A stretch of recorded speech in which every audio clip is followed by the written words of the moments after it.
relative to anak.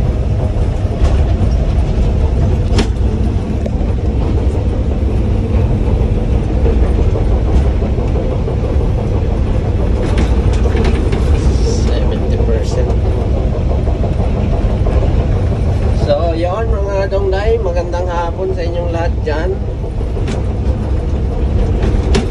Katatapos lang ng trend test natin dito sa Birds Energy Power Plant Corporation, dito lang sa may Mandang Balingasan.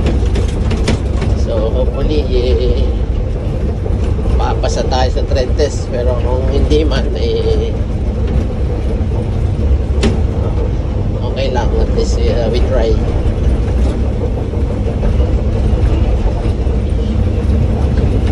So yun, gamit natin itong Sany na excavator, sobrang bago.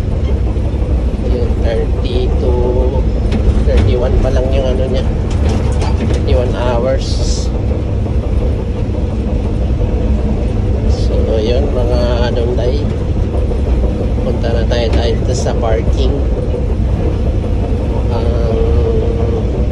Malungkot yung spotter natin na interview sa atin, Sir Francis, kasama yung foreman dun sa BPP